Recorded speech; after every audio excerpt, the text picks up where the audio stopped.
রীতিনীতি মেনে প্রতিবারের ন্যায় এবারেও গঙ্গারামপুরের শিববাড়ি বিরূপাক্ষ বানেশ্বর ধামে অনুষ্ঠিত হল মহাশিবরাত্রি অনুষ্ঠান। বুধবার মহাশিবরাত্রি উপলক্ষে শিববাড়ি শিব মন্দির জল ঢালতে ভিড় জমায় প্রচুর ভক্ত। পাশাপাশি এলাকায় বসে বিশাল মেলা। শিববাড়ির পাশাপাশি গঙ্গারামপুর শহরের বিভিন্ন এলাকায় অবস্থিত শিব মন্দিরগুলিতে জল ঢালতে ভিড় জমায় ভক্তরা। প্রসঙ্গত প্রতি বছর ফাল্গুন মাসের কৃষ্ণপক্ষের চতুর্দশী তিথিতে পালিত হয় মহাশিবরাত্রি। এই দিনটি ভগবান শিবের ভক্তদের জন্য অত্যন্ত গুরুত্বপূর্ণ।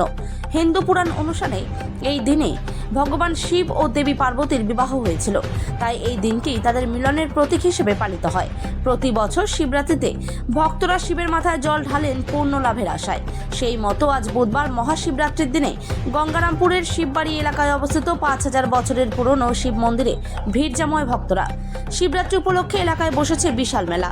এই বিষয়ে মন্দির কমিটির সম্পাদক তন্ময় চক্রবর্তী কি জানালেন শোনাবো আপনাদের। মানে আজকেই শিব চতুর্দশীতে মহাশিবরাত্রির অনুষ্ঠানের জন্য আমাদের এবার আজকে গোটা রাত হিসাবে ধরেই আমাদের পূজা অর্চনা চলবে এবং নিশি জাগরণ, তার সাথে আগামীকাল 8:30টার পর পর্যন্ত আমাদের শিবরাত্রির যেহেতু ব্রত চলবে, তারপরে আবার আমাদের পারণ টারণের কাজ চলবে। তো আজকে মোটামুটি গোটা রাত পর্যন্তই আমাদের কাজ চলবে আর কি। পূজা অর্চনা, যাগযজ্ঞ, উপাসনা সমস্ত কিছু চলবে। কত ভক্ত সমাগম হবে বলে আশা করছেন? আমাদের এখানে তো মানে প্রচুর ভক্তর সমাগম ঘটে, এরকম অ্যাকচুয়ালি কোনো পরিসংখ্যান বলা যাবে না, তবে বেশ ভালোই রকমের জনসমাগমে হওয়ার সম্ভাবনা রয়েছে আর কি। পুণ্যার্থীদের জন্য কি কোনো সুযোগ সুবিধার ব্যবস্থা করা? হ্যাঁ, পুণ্যার্থীদের জন্য সুন্দরভাবে এখানটায় যাতে তারা আসতে পারে তাদের জন্য সুন্দর পরিষেবার ব্যবস্থা করা হচ্ছে।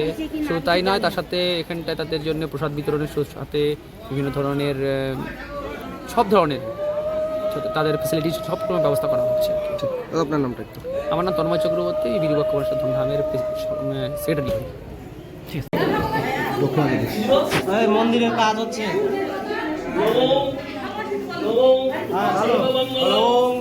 ত্রম্বকম যজামহে সুগন্ধিম পুষ্টিবর্ধনম উর্বারুকমিব বন্ধনম মৃত্যুর্মুক্ষি অমামৃতম। ওম নমঃ শিবায়, ওম নমঃ শিবায়, ওম নমঃ শিবায়।